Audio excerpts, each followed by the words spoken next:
This block has a little arc design on it that you can use with any sort of size arc, any size shape of triangle, square, rectangle, and it's a very useful thing to have in your arsenal of designs that you can put into your own quilts.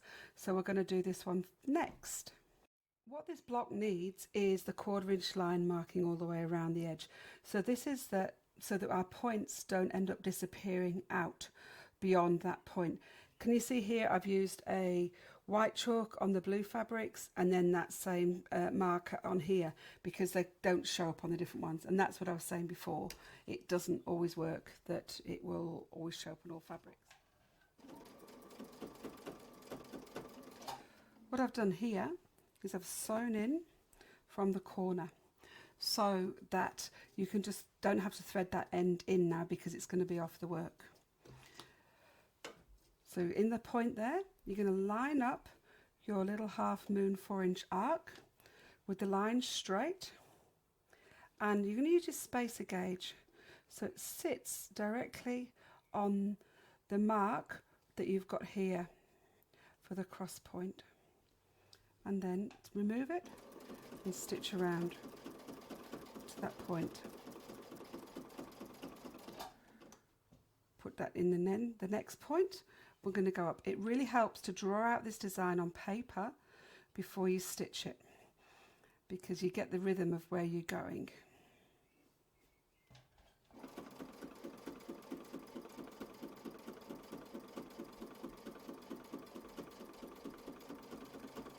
So that way. Now we're going to turn it around this way. We're going to come back to here. So again, we're going to put the point on there. But you see the line's not straight. We need to make that line straight. So then everything always ends up with the same arc, and it always ends up in exactly the right spot. So you can see here I'm using the ruler from behind.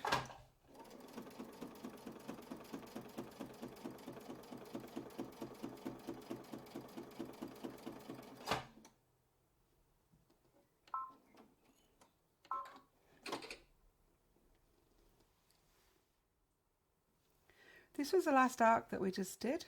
You're going to continue on with that design by going across, up and back, across, up and back, across and up. And now what we're going to do, then we're going to stitch back this way. Okay, so I'll just show you how we do that, just to complete that line. And again, like I say, you're better off if you draw out this design many times on paper first. You'll not end up going in the wrong directions, and if you do, you just go back and catch up with it on your next pass, and that's fine. So now what we're going to do is we're going to go and complete the shape as we go along. So I've got my disc on the point,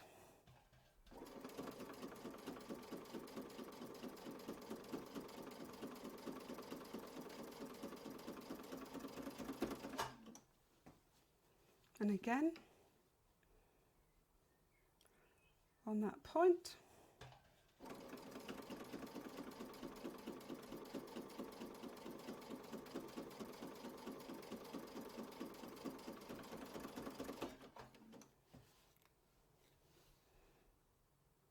you really get into the rhythm when you're doing this.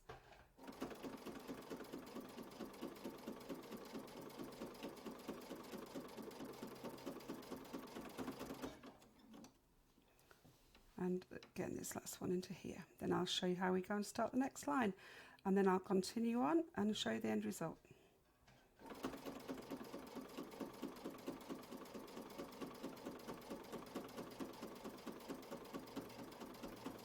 Back to that point. Move that the way so you can see what we've done. So here, this is where we started. We've gone across, up, down, all the way to the end, and then we end up here. We've come across, and then we're ready to start the next row again, going across and up and down. So I'll do some of that until we get to the end.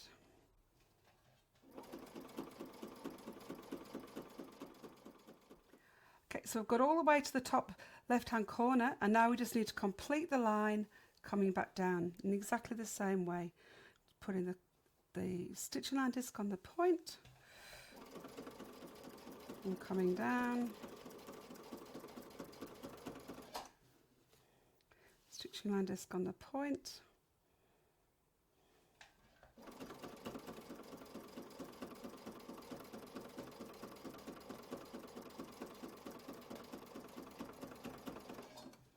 And again.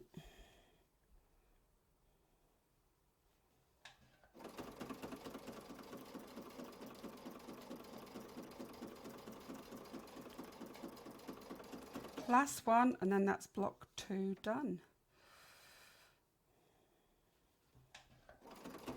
You see how it makes just enough room so that that foot can fit in, and you can end up sewing perfectly to that point. And again at the end, sew off, because then you don't have to thread that end in. I would always bring the thread up at the end when it's off there, but I can just cut it off because it's going to be in the binding. I still would always bring it up, the reason being that you don't want it to get tangled up underneath, but then I'll just snip it off. And there you go, block done.